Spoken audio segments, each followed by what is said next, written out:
Júri popular em Florianópolis. Ex-policial militar que matou professora no sul da ilha, na capital, em 2022, é julgado por feminicídio. Baixaria no Legislativo de Cidade do Oeste. Discussão gera confusão e vereador sai correndo atrás do colega de Câmara em Coronel Martins.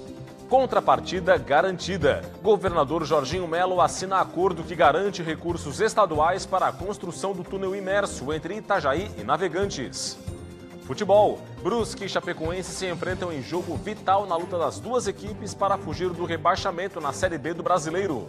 A importância da leitura. No Dia Nacional do Livro, veja como anda o hábito de leitura dos brasileiros.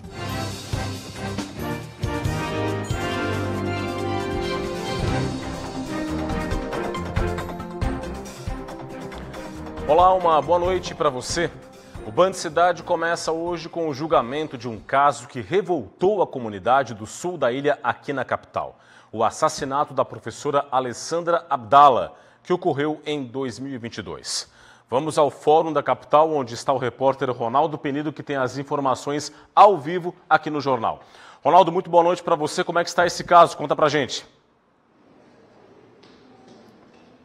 Boa noite, Rodrigo. Boa noite a todos ligados no Band Cidade. Por enquanto, o júri ainda não terminou, mas já foram ouvidas as testemunhas, a acusação e a defesa. Neste momento, o magistrado fez um intervalo e por isso a gente viu uma grande movimentação aqui em frente ao Fórum de Florianópolis. Mas começou nesta terça-feira o júri popular do caso envolvendo o assassinato da professora Alessandra Abdala. O crime ocorreu no dia 24 de novembro de 2022, no bairro Tapera, em Florianópolis. Ela foi morta a tiros pelo ex-companheiro Orlando Seara da Conceição Júnior. O crime ocorreu em frente à escola onde Alessandra trabalhava. Logo após o crime, Orlando fugiu do local e foi direto para a casa dos pais. Pegou algumas roupas e foi embora. Pouco depois, as guarnições da Polícia Militar estiveram no local para tentar encontrar o suspeito. Ao tomar conhecimento do crime cometido pelo filho, os pais dele passaram mal e precisaram ser hospitalizados. De acordo com as investigações da Polícia Civil, Orlando vinha fazendo diversas ameaças contra Alessandra desde que estavam separados 2 meses antes do crime. Ela, inclusive, havia obtido na justiça uma medida protetiva que proibiu o policial de se aproximar dela ou do seu ambiente de trabalho. No entanto, Orlando desobedeceu à determinação judicial. No dia do crime, ele esperou por Alessandra próximo à entrada da escola e disparou 4 tiros contra a professora, este crime que revoltou a comunidade do sul da ilha de Santa Catarina. A gente segue acompanhando. Voltamos ao estúdio do Band Cidade. Obrigado, Ronaldo, pelas informações e uma boa noite para você. O que a gente quer realmente neste caso é que a justiça seja feita. Olha, um acidente deixou 3 funcionários da concessionária do trecho norte da BR-101 feridos na manhã desta terça-feira. Esse acidente ocorreu na BR-101 em Garuva, norte do estado. De acordo com a concessionária da BR-101 Norte, os trabalhadores faziam parte de uma equipe que prestava atendimento a um carro que saiu da pista no quilômetro 0,3 da rodovia federal. Durante o auxílio, um caminhão invadiu a área sinalizada com cones e bateu no guincho da concessionária. Os 3 colaboradores foram atingidos, ficaram feridos e foram levados para atendimento médico nas cidades de Garuva e Joinville. O motorista do caminhão também foi hospitalizado em Joinville. A rodovia foi totalmente liberada para o tráfego por volta das 7 horas da manhã. A Polícia Rodoviária Federal apreendeu 406 quilos de maconha na BR-101 em Joinville, norte do estado. A apreensão ocorreu na noite de sexta-feira na BR-101. Os policiais abordaram uma picape com placas de São Paulo e encontraram os tabletes de maconha escondidos no compartimento de carga do veículo. O motorista disse que foi contratado para levar a droga do Mato Grosso do Sul até Araquari, também no norte, e que aceitou o trabalho para pagar uma dívida. Ele e o passageiro foram presos em flagrante e levados para a Delegacia de Polícia de Joinville. E fiscais da Receita Federal apreenderam mais de 8 toneladas de camarão de procedência argentina. A apreensão ocorreu em Barra Velha, litoral norte do estado, também na BR-101, na última sexta-feira. Agentes da Vigilância e Repressão da Receita Federal abordaram um caminhão frigorífico com a carga que seria entregue na cidade de Penha. Os fiscais constataram a utilização de etiquetas nos volumes para cobrir outras etiquetas com a verdadeira origem da mercadoria. O caminhão e a carga foram levados para o pátio de veículos apreendidos da Receita Federal, em Joinville. A seguir, no Band Cidade, o comentário político de Cláudio Prisco Paraíso. E veja também, baixaria na Câmara de Vereadores de um município do Oeste Catarinense. Os detalhes você confere na sequência, depois do intervalo. Continue com a gente.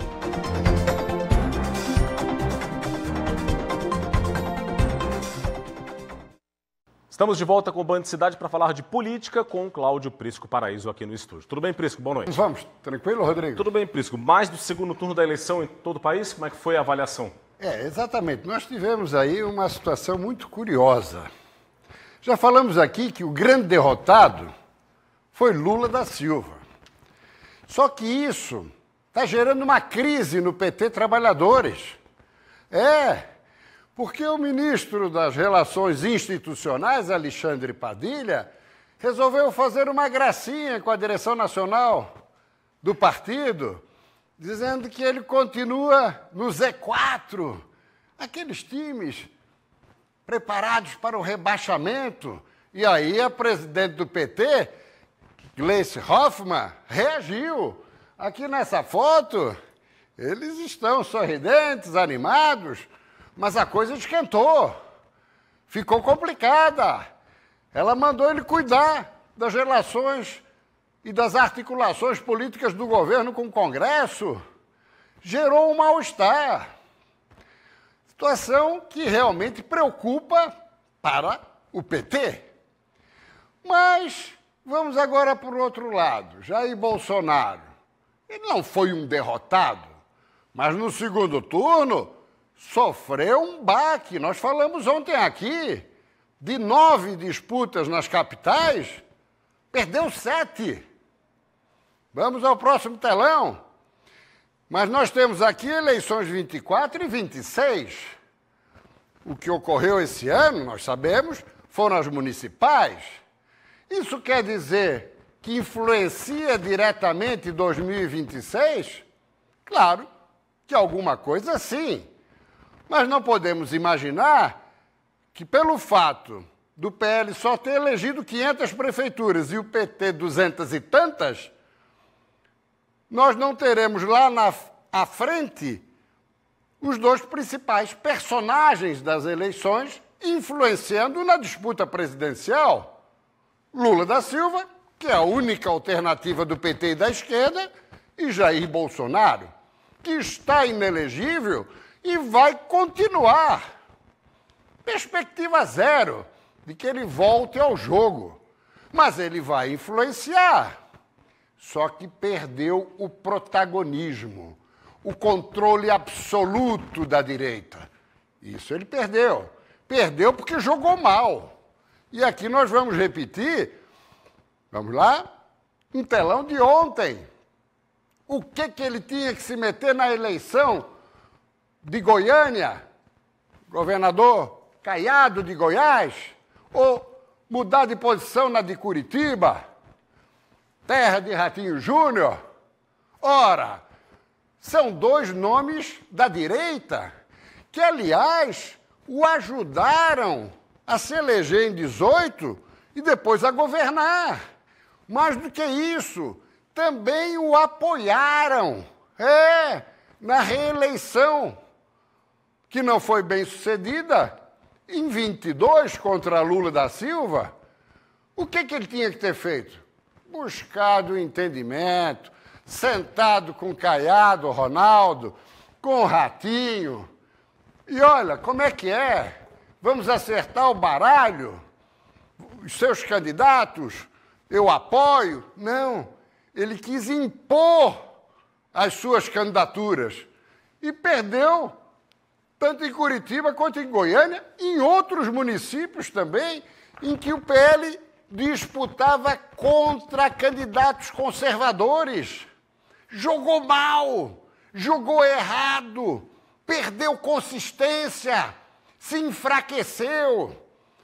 Em Santa Catarina, isso não ocorreu no segundo turno, porque as eleições foram esgotadas no primeiro, tanto em Joinville quanto em Florianópolis E Blumenau, não houve problema, aqui ele esteve acertado com Jorginho Melo, que é seu companheiro, correligionário e amigo.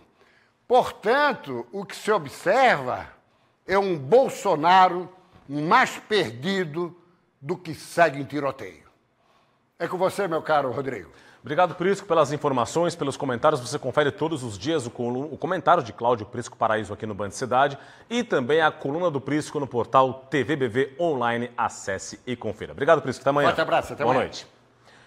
Olha, teve confusão na Câmara de Vereadores de Coronel Martins, no oeste do estado. Um desentendimento entre dois parlamentares causou o tumulto. Veja. O caso ocorreu na sessão ordinária realizada nesta segunda-feira. Os envolvidos na confusão são os vereadores Luiz Carlos Savi, o Luizinho do PSD, e Arlênio Secato, o Chico do PT. As imagens foram transmitidas ao vivo no perfil oficial da Câmara no Facebook. A confusão começou após Chico comentar a eleição municipal deste ano. Ele foi candidato a prefeito e foi derrotado no dia 6 de outubro por um aliado de Luizinho. Depois que o PCdista falou contra o petista, Chico saiu correndo atrás do colega de Câmara. Diante da confusão, a presidente da Câmara encerrou a sessão. Em nota, a Câmara de Vereadores de Coronel Martins informou que medidas cabíveis vão ser tomadas, com base no regimento interno do Legislativo. Bom, o vereador Arlênio Secato, o Chico, emitiu nota em que diz ter sido alvo de palavras que feriram a honra e o decoro parlamentar e que agiu de forma imediata, tomado por forte emoção. Já Luizinho disse que apenas respondeu ao que Chico teria dito em uma sessão anterior. O governador Jorginho Melo assinou hoje o protocolo de intenções que garante a contrapartida do Estado para o projeto do túnel imerso no rio Itajaiaçu, entre as cidades de Itajaí e Navegantes. A assinatura garantiu o aporte de 24 milhões de dólares, o equivalente na cotação atual a 136 milhões de reais, como contrapartida do governo do estado ao projeto. Os recursos vão para ações, desapropriações e obras de infraestrutura necessárias à implementação do túnel, que vai ser construído e operado por uma parceria público-privada. Então esse consórcio inaugura um novo entendimento de juntar força, de juntar capital externo, capital do município, capital do governo do estado, para fazer uma grande obra dessa. É uma obra que vai impactar, eu não tenho dúvida, tudo aquilo que já foi pensado e já foi feito em termos de mobilidade em Santa Catarina. O governo também se comprometeu a autorizar a delegação da competência do transporte intermunicipal da região para o consórcio da Associação dos Municípios da Foz do Rio Itajaí. Além do túnel, o projeto contempla o transporte coletivo regional 100% elétrico e a implementação de corredores de mobilidade em Balneário Camboriú. O chamado Promobis tem investimento total de 342 milhões de dólares entre recursos públicos e privados e deve gerar 11 mil empregos diretos e indiretos na região. Na economia, o Banco Central anunciou mudanças para o Pix. As alterações entram em vigor no próximo dia 1º de novembro, sexta-feira agora. Entre as novas regras está o limite de R$ 200 para transferências feitas em um novo dispositivo. Além disso, o total diário de envios a partir de celulares ou computadores não cadastrados em bancos vai ser de R$ 1.000. Para movimentações maiores, vai ser preciso cadastrar o dispositivo no banco. Essa medida não vale para dispositivos que já foram usados para transferências Pix. O foco do Banco Central com as mudanças é evitar fraudes e golpes. Da economia para a saúde, Outubro Rosa, o PROCON de São José na Grande Florianópolis promoveu um dia especial para lembrar essa campanha tão importante que está próxima do fim. A repórter Gabriela Mariotto tem as informações. Olá, Rodrigo. Aconteceu hoje, nesta terça-feira, aqui no PROCON de São José, uma programação especial para fechar esse mês de outubro, aí pensando na campanha de Outubro Rosa de conscientização sobre o câncer de mama. A gente está aqui com a diretora do PROCON, a Clarice. Clarice, conta para a gente um pouquinho sobre essa programação. O que vocês trouxeram hoje aqui para a população de São José? Nós tivemos uma tarde muito especial voltada para as mulheres, com conscientização do câncer de mama, autocuidado, além de um café café, um momento, né, para a mulher relaxar, conversar com outras mulheres, ter uma tarde dedicada à mulher nesse mês de outubro. E a gente sabe da importância, né, da gente falar para as mulheres de ter esse olhar para si mesma, ainda mais nessa correria, nessas jornadas que às vezes são duplas e até triplas, né? Exatamente. Então é muito importante, né, a mulher se cuidar, ter esse cuidado, além do autocuidado, cuidar da imagem. Isso faz muito bem para a mulher, ela se sentir bonita. Então foi uma tarde muito especial. Gabriela Mariotto para o Band Cidade. A presença de um cavado, uma área alongada de baixa pressão no litoral de São Paulo, intensifica a circulação marítima em Santa Catarina, o que traz chuva para parte do estado nesta quarta-feira. Vamos ao mapa? Olha só, entre os planaltos norte e sul e a faixa litorânea de Santa Catarina, o dia vai ter nebulosidade variável com condição de chuva. Essa chuva deve ser mais persistente na Grande Florianópolis e também no Vale do Itajaí. Os volumes totais nessas duas regiões devem ser mais elevados. No Grande Oeste, a gente pode ver o tempo vai ter predomínio de sol, céu mais aberto e com poucas nuvens. As temperaturas vão estar mais elevadas no oeste, com máximas acima dos 30 graus e mais amenas na faixa leste do estado. Confira. Em Florianópolis, mínima de 20, máxima de 23 graus. Em Joinville, variação entre 17 e 22. Em Blumenau, mínima de 18 e máxima também de 22 graus. Já em Mafra, os termômetros variam entre 16 e 24 graus. Viramos a página, mais informações. Criciúma, mínima de 19, máxima de 25 graus. Em Lages, na Serra Catarinense, a variação vai ser entre a mínima de 14 e a máxima de 22.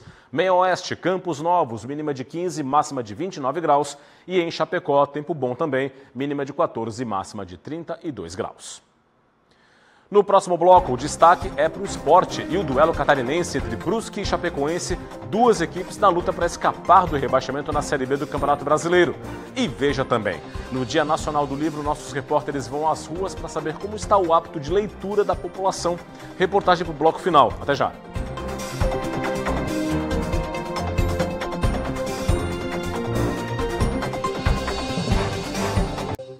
Estamos de volta com o Band Cidade. Ontem nós mostramos aqui a soltura de um grupo de pinguins de Magalhães, 14, que foram devolvidos ao mar, uma imagem sempre muito bonita, não é? Os animais chegam aqui vindos da Patagônia Argentina em busca de alimento e águas mais quentes. Muitos deles acabam resgatados e passam por um tratamento para voltarem ao mar. A repórter Gabriela Mariotto foi até lá conferir como esse trabalho importante é feito. Esses animais fizeram um longo caminho para chegar até aqui. Saíram lá da Patagônia Argentina, em busca de comida em águas mais quentes, e acabaram encalhando nas praias de Florianópolis. Dos 2.685 pinguins que chegaram ao litoral, apenas 151 estavam vivos no momento do resgate. Na sede da associação, eles passam por uma série de procedimentos com um único objetivo: reabilitar os animais para que voltem ao mar. A gente precisa que esses ferimentos estejam completamente curados, que cresçam as penas, né, que essas penas estejam impermeáveis. Além disso, se eles passaram por algum processo de tratamento para uma pneumonia, uma doença bacteriana, parasitoses com as quais comumente eles chegam, eles precisam ser tratados e para depois ser soltos. Estes 8 pinguins estão na fase final do tratamento deles. Eles ficam nessa piscina para receber um pouco mais de condicionamento físico antes de serem liberados na natureza. Em seguida, eles recebem um microchip de identificação e são soltos na praia de Florianópolis. Por serem animais que vivem em grupo, a soltura é feita idealmente em grupos de 10 pinguins. Isso evita que os animais acabem encalhando novamente. A maioria dos pinguins que encalham está no seu primeiro ano de vida. Então são animais juvenis, inexperientes e por isso eles podem ter um pouquinho mais de dificuldade durante essa migração. Série B do Campeonato Brasileiro, 4 jogos encerram na noite de hoje a rodada de número 34 da competição. Um deles é um duelo catarinense. Brusque e Chapecoense se enfrentam neste momento no estádio Augusto Bauer, em Brusque. A partida começou às 7 horas da noite, agora há pouco está no primeiro tempo, placar fechado, Brusque 0, Chapecoense também 0. Vale lembrar que o Brusque é o 19º colocado com 33 pontos, a 3 do CRB, que é o primeiro time fora do Z4. E a Chapecoense é a 15ª colocada com 37 pontos. Portanto, é um duelo direto na luta das duas equipes contra o rebaixamento. Cobertura completa dessa partida amanhã, 12h30, com o João Paulo Cardoso no Jogo Aberto SC. Hoje, 29 de outubro, é o Dia Nacional do Livro e os hábitos de leitura dos brasileiros não andam muito bons, não. A média por aqui de livros lidos por ano é muito mais baixa se comparada, por exemplo, com a de países europeus, como a França. Mesmo assim, tem gente que não abre mão de uma boa leitura. É o que você confere agora na reportagem do Ronaldo Penido. Sheila e o filho Davi são leitores assíduos. Os dois aproveitaram um passeio no shopping para comprar livros. O menino, de 11 anos, gosta de ler mangá, enquanto a mãe prefere obras sobre relacionamentos. Eu gosto muito de relacionamento, que fala sobre família e casamento, né? São geralmente mais para a linha cristã. Eu gosto bastante de ler. Principalmente eu gosto de ler uns tipos de livro em quadrinhos chamado mangá. A leitura é importante para o desenvolvimento da escrita e da comunicação. Quem lê viaja na imaginação e descobre um mundo novo. O livro está presente na vida dos brasileiros. E nesta livraria aqui, os títulos mais procurados são os religiosos, os romances, os quadrinhos e os livros de autoajuda. Nós somos em 24 lojas, então a gente teve 1% de crescimento relacionado ao ano passado e de 13% no financeiro. Essa lógica que a gente está falando aqui, especificamente, a gente cresceu 2% relacionado ao ano passado e 13% no financeiro.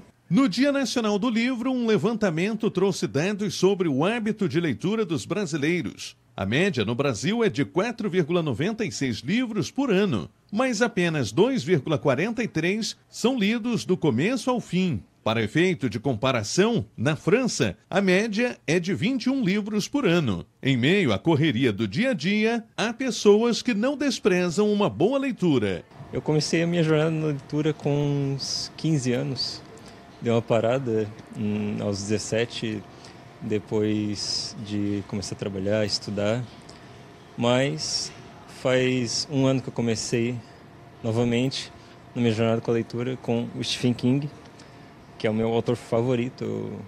Eu me arrisco a dizer que minha escrita, que eu faço em casa às vezes, se assemelha muito com a escrita dele.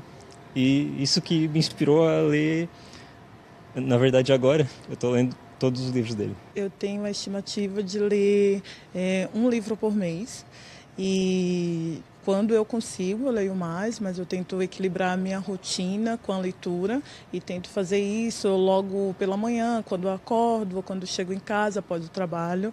Então, tenho bastante livro em casa para aí na lista, né, para ler. A paixão pelos livros motivou Tamires a compartilhar as experiências de leitura nas redes sociais. Com quase 30 mil seguidores, ela produz conteúdo com uma pitada de humor no perfil que possui. Geralmente eu faço a leitura, depois eu publico o que eu achei daquele livro, se eu recomendo ou não, né? Porque às vezes também acontece a gente não gostar muito de um livro ou outro. E eu faço uma resenha, ou um post de indicação, ou até uma brincadeirinha, um meme que está bem alto agora nas redes sociais. Eu sempre falo que os livros já me salvaram inúmeras vezes e continuam salvando até hoje e mudaram a minha vida.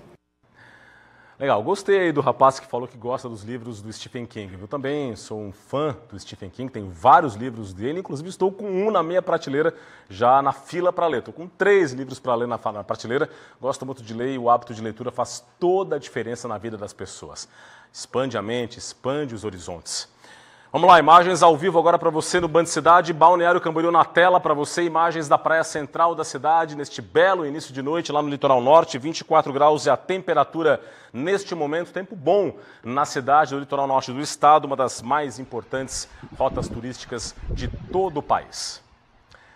E é isso, ficamos por aqui com o Band Cidade. Para rever todo o nosso conteúdo é só acessar TVBV Online. É o nosso portal, o QR Code já está na sua tela, combinado? Vem aí as notícias do Brasil e do mundo no Jornal da Band. Para você de casa, um forte abraço, muito obrigado pela audiência, uma boa noite e até amanhã. Tchau, tchau.